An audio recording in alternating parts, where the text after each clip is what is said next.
Hello and welcome to Spindle City Straight Talk. I'm one of your hosts. I'm CJ Ferry. And I'm Chip Camara. Welcome. And we have a show for you today.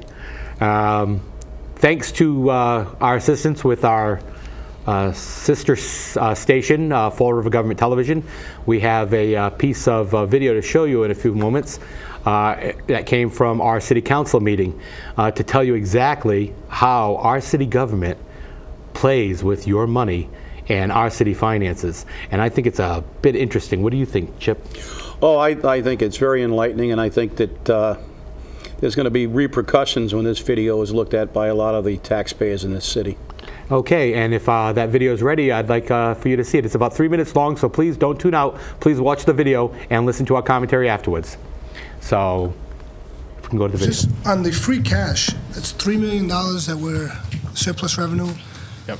Which department had the biggest surplus? It was Question, Joe.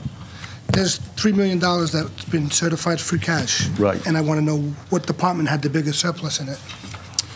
it was a Just a combination. yeah, it was a combination of turnbacks and higher projections in revenues. Biggest piece obviously was the fire department with the reduction of individuals there, creating a savings with regards to the salaries in that line item.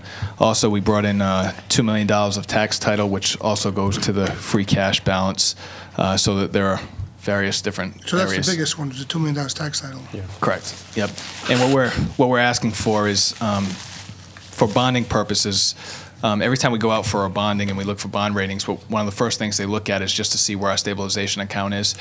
So what we would like to do is put the free cash into the stabilization account early on without holding it for the year end, so that when we're going out for bonds in the February timeframe, we'll always have at least 1 year worth of free cash numbers in there, so it looks like it's consistent from year to year to help improve our bond rating. So overall, other than the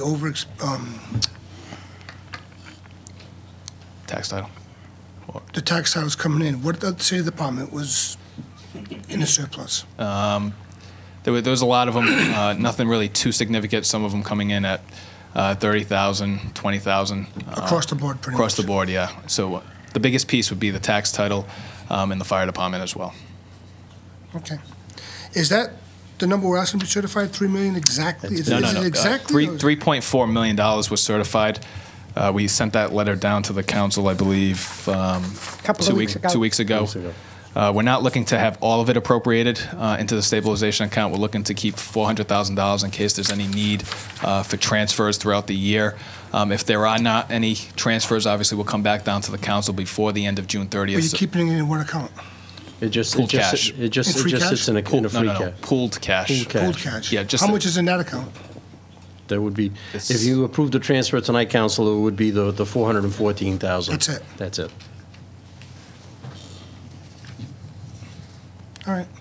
What's the advantage to do that instead of putting it all in the stabilization fund? As opposed to, we could do all that, or as opposed to moving it out, transferring it out of stabilization account, it looks clean for reporting purposes. Okay, so strictly make it look as if Correct. there's nothing there. Sorry. To build up the stabilization account so that it's higher. On every given year, we'll have at least a minimum of $3 million in that account. In the stabilization account? Correct. So that when if the council, if we are required to use free cash for budgeting purpose for any fiscal year, you'll only have about a 4-month period where that money would be reduced and then again replenished in the October-November timeframe when free cash is usually certified. So when you're going for bond rating purposes, it looks like there's an entire full year there for all intents and purposes. Did we already? Isn't this amazing? Isn't this amazing? This is the shell game of money, okay? We're going to put $3 million into our stabilization account now so that in January and February, it looks as though we've had it there all year, but we don't. And our pooled account only has $14,000 in it until we put this $400,000 in from this 3.4 that's been certified as free cash.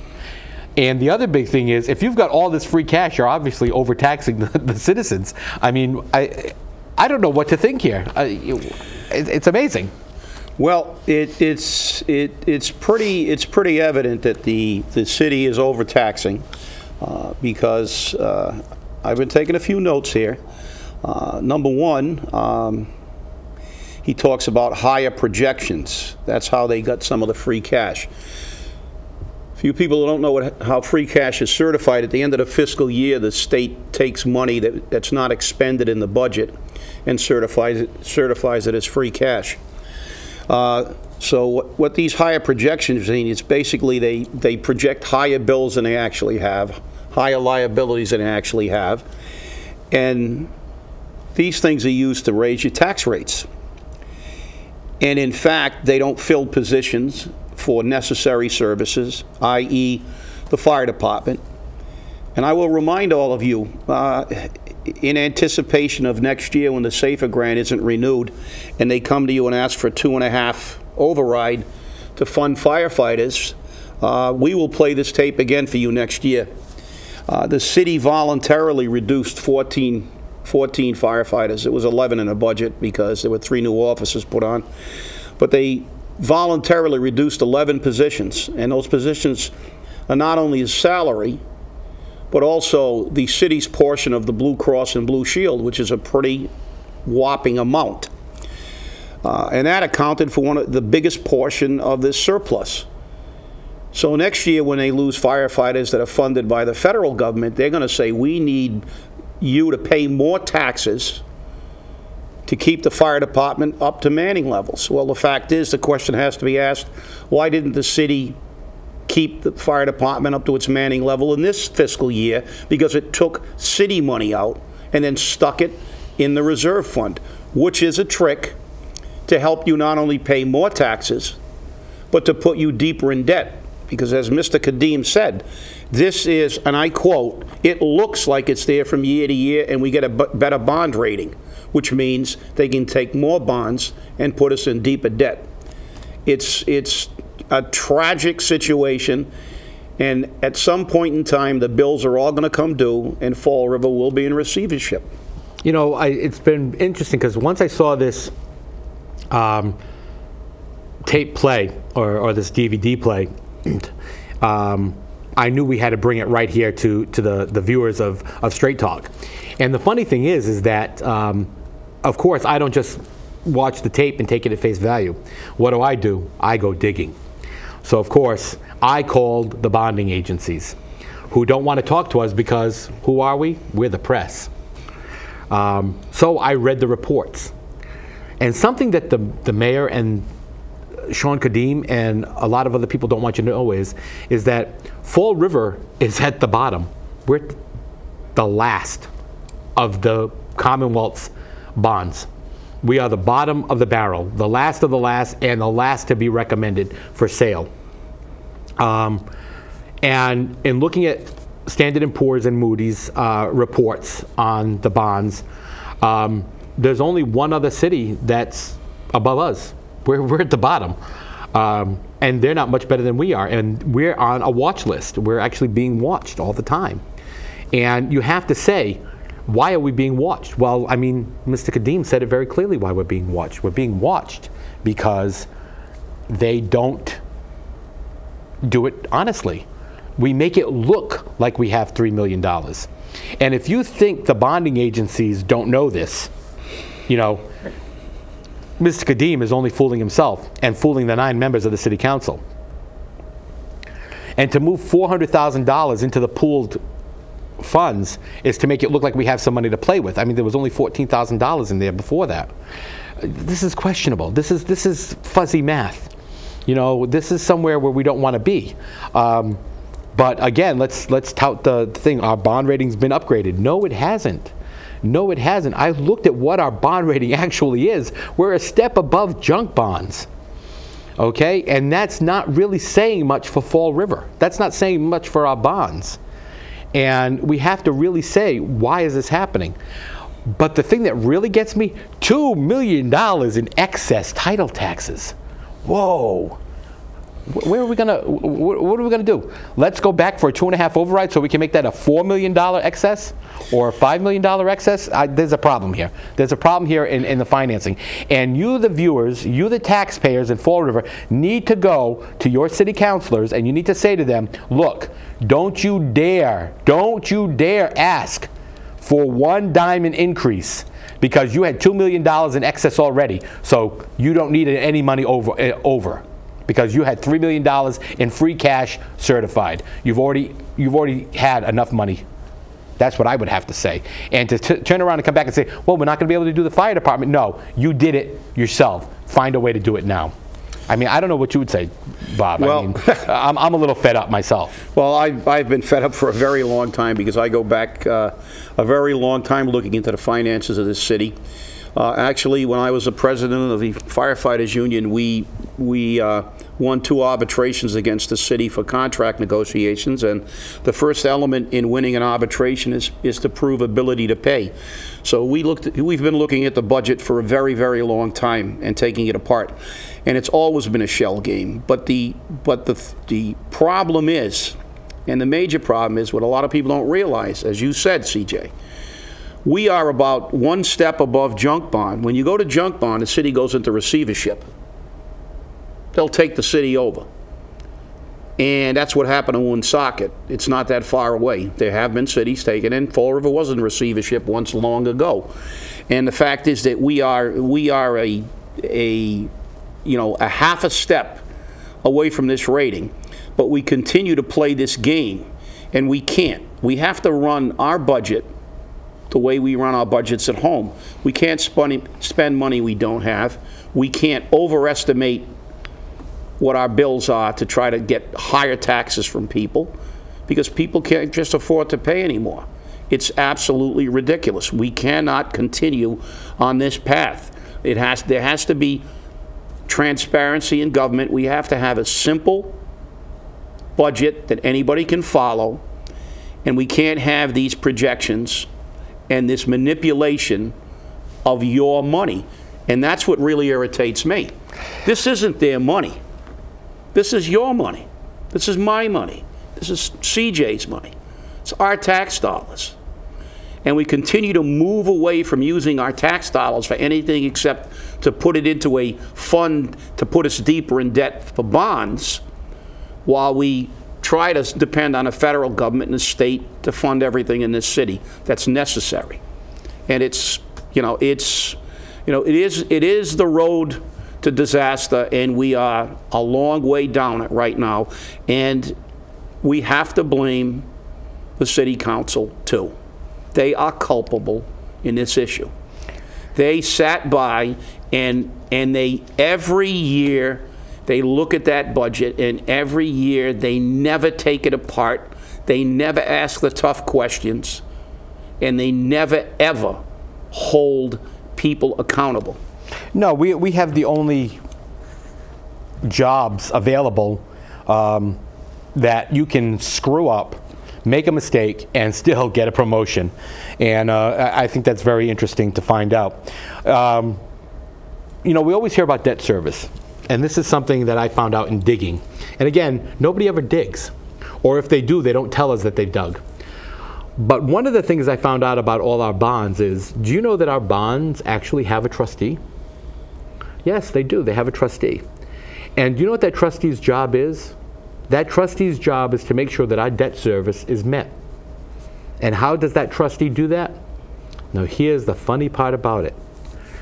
The trustee makes sure the debt service is met by taking the cherry sheet money. So if our city does not meet its debt service, the trustee is authorized to take the money, the state aid paid to the city, otherwise known as the cherry sheet money, and take it from the city to pay the debt service. This is why the city scrambles whenever it comes to paying debt service, because if they don't meet the debt service payment, they turn around and they have to give up their state aid, which would really decimate the city. And that's why we are a welfare city. And I'm not talking about the people in the city who are receiving some type of assistance. I'm talking about the city itself.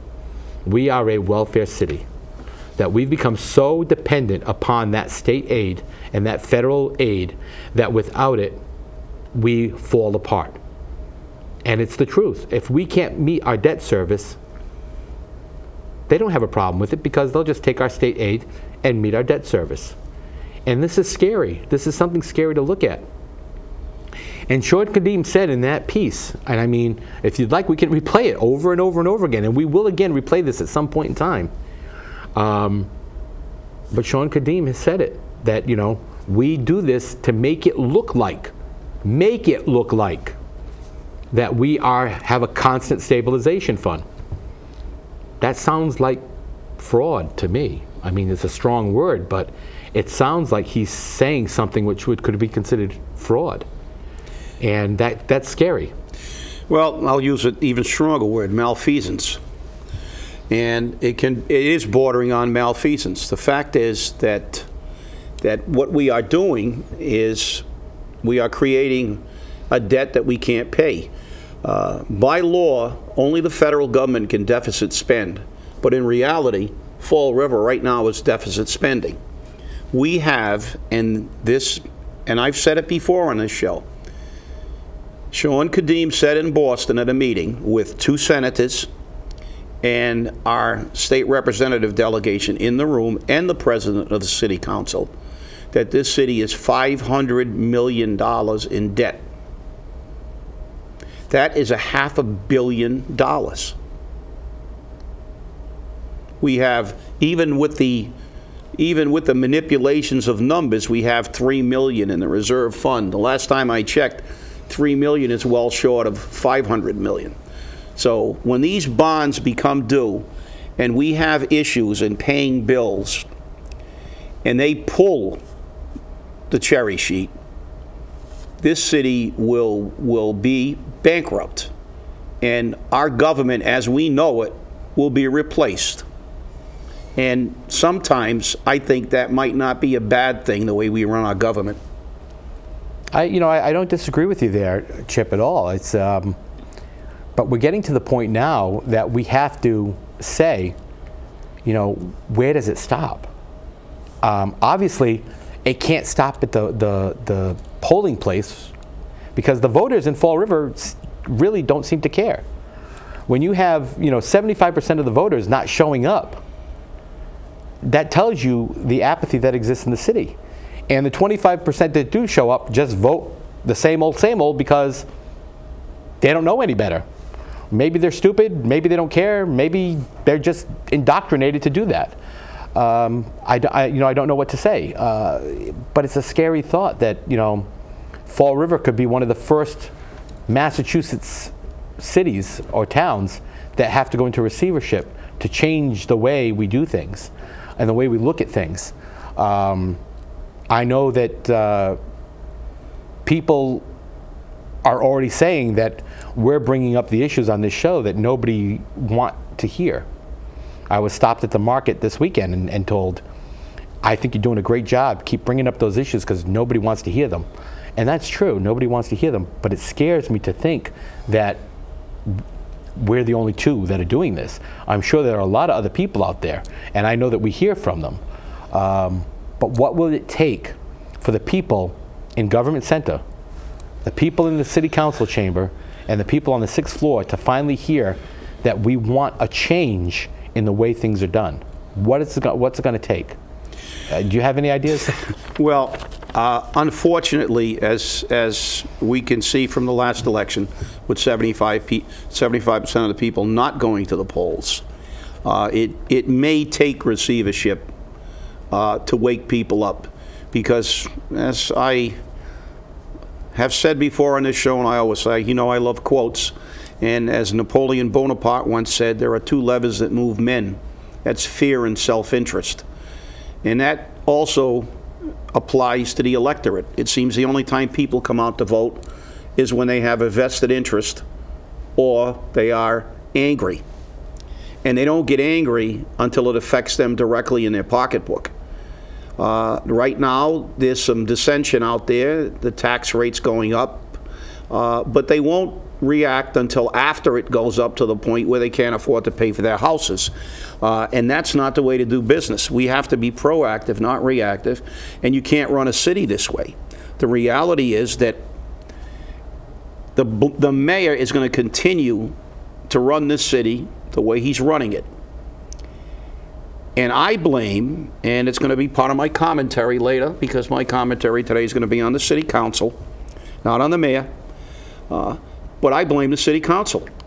The fact is that these 9 individuals were elected to protect our interests. They are our representatives.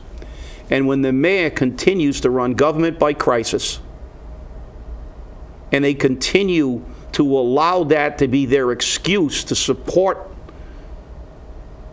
fiscal policies that are going to run us into the ground, I've had enough personally. You can't do it this way.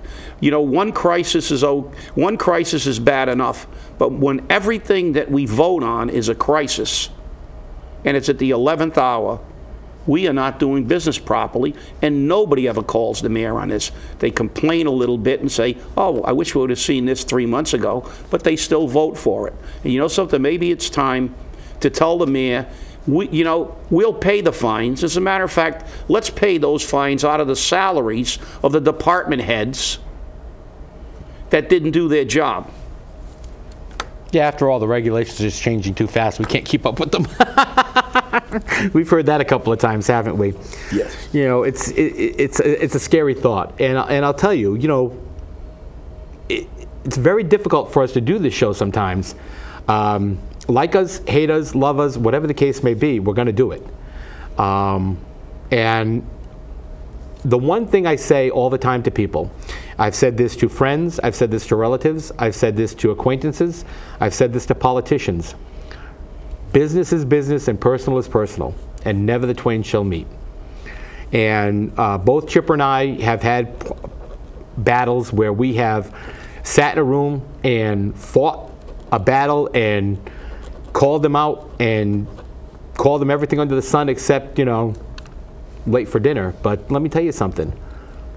After that meeting's over, after that debate is over, after that negotiation is over, when we step out of that room, we can go out and we can have a dinner with that person or people. We can have a drink with those people or a person, because that's business. And what happens outside of that is personal.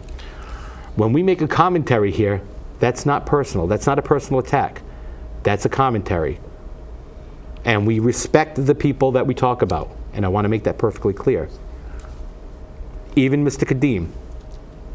We may not like Mr. Cadime on some of the decisions he's made in his office. But those are his decisions in his office. And we may not support him in those decisions. But that's business. And that's the way it is. But what we're telling you is the truth. And we back them up. And we check them out. And we want you to know that we can back up everything that we say here. And the reason why we aired a 3-minute section from Fall River Government Television, which we have to thank again for that piece, is because we don't want to be questioned on where we're basing our statements or the statements of the people that are being made. And if that's how we have to do it, then that's what we will do. I want to be sure that everyone is aware of that. And you have a commentary this week. Yes, it's my turn. It's your turn. It is my turn. And Do I get the Kevlar vest now or later? Well, I will preface it by reiterating what you said. I know many of the city councilors. They're personal friends of mine. And socially, we get along. But there are times when I do things they don't like, and there are times when they do things that I don't like. However, with that being said, I actually put more blame on the city council than I do on the mayor. The reality is it's their job to represent us. And when he does something wrong, they are our only stopgap, and they're not doing their job. And I'll remind them in this commentary, first, of their obligation. This is Article 5 of Section 1 of the Massachusetts Constitution. All power residing originally in the people and being derived from them, the several magistrates and officers of government vested with authority, whether legislative, executive, or judicial, are their substitutes and agents, and are at all times accountable to them. And that them is us, councilors. You don't have to get along with the mayor. You have to represent us. You have to be accountable to us, and you are not being accountable to us. By voting a budget that has allowed $2 million of extra taxes to be put into the fund means you have voted to overtax us. By voting to increase our water fees, when in fact that wasn't presented in the budget, the meter fee, you are not representing us. You have not represented us in a very long time. You even attempted to stop debate on the budget by the general public, who you are accountable to by our own Constitution. And I am not happy with that. You have to do better. And there are going to be people who say, yeah, we criticize and we always call them out. Well, that's what we have to do. Because number one, it's their job and they should be held accountable. And secondly, it's our obligation as Americans. So now I'll read another little quote here. It's from President Theodore Roosevelt. And it talks about him as the president, but it applies to all politicians. The president is merely the most important among a large number of public servants. He should be supported or opposed exactly to the degree which is warranted by his good conduct or bad conduct. Therefore, it is absolutely necessary that there should be full liberty to tell the truth about his acts, and this means that it is exactly necessary to blame him when he does wrong as to praise him when he does right.